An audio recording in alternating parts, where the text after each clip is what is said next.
सर्वसामान्यांच्या हक्काचा आवाज जागर जनस्थान। धुळे जिल्ह्यात थंडीचा कडाका दिवसेंदिवस वाढत असून तापमानाचा पारा कमालीचा घसरलाय। सध्या जिल्ह्यातील तापमान अवघ्या 6 अंश सेल्सिअसवर येऊन ठेपले असून या तीव्र थंडीमुळे संपूर्ण जिल्ह्यात हुडहुडी भरली आहे। या कडाक्याच्या थंडीचा थेट परिणाम आता जनजीवनावर झाल्याचं चित्र धुळे शहरात स्पष्टपणे पाहायला मिळत आहे। सकाळी बाहेर पडणाऱ्या नागरिकांच्या संख्येत मोठी घट झाली असून कामासाठी बाहेर पडणारे नागरिकही स्वेटर, मफलर आणि कानटोपी अशा उबदार कपड्यांचा आधार घेताना दिसत आहे। केवळ सकाळच्या वेळीच नव्हे तर दिवसभर वातावरणात गारवा असल्याने नागरिकांना हुडहुडी जाणवत आहे। दुसरीकडे धुळे शहरासह ग्रामीण भागातही या थंडीची लाट कायम आहे। हवामान विभागाने दिलेल्या माहितीनुसार थंडीचा हा जोर असाच कायम राहण्याची शक्यता असून पुढील काही दिवसात तापमानात आणखी घट होण्याचा अंदाज वर्तवण्यात आलाय।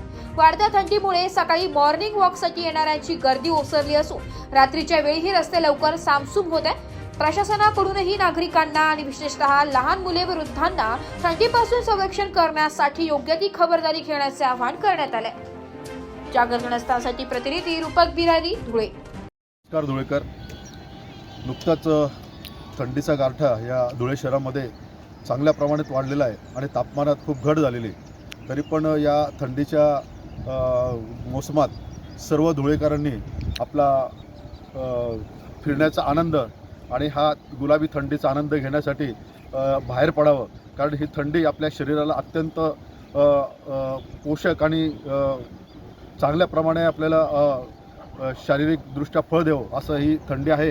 परंतु थंडीचं हे प्रमाण कमी असल्यामुळे कदाचित काही आरोग्याचे काही धोके पण संभवतात, म्हणून ते संपूर्ण काळजीनिशी आपण सर्वांनी धुळे शहरवासियांनी थंडीमध्ये बाहेर पडावं।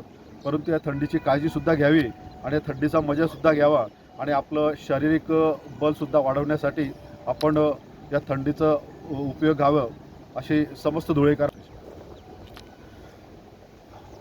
थंडीचा गारठा वाढला, हे तापमान जवळजवळ 6 अंशापर्यंत खाली गेले, त्यामुळे फिरणाऱ्यांची संख्या देखील आता कमी झालेली आहे आणि या कमी झाल्यामुळे या थंडीच्या गारठ्यामुळे थोडं थंडीत फिरणाऱ्यांची संख्या कमी झाली आहे। तरी आपण या थंडीत परिपूर्ण काळजी घेऊन या कमी झालेल्या तापमानाचा आनंद आणि आस्वाद घ्यावा व आपलं आरोग्य अधिक बळकट करावं, यासाठी आपण संपूर्ण तयारीनिशी या थंडीमध्ये फेरफटका मारण्यासाठी बाहेर यावं।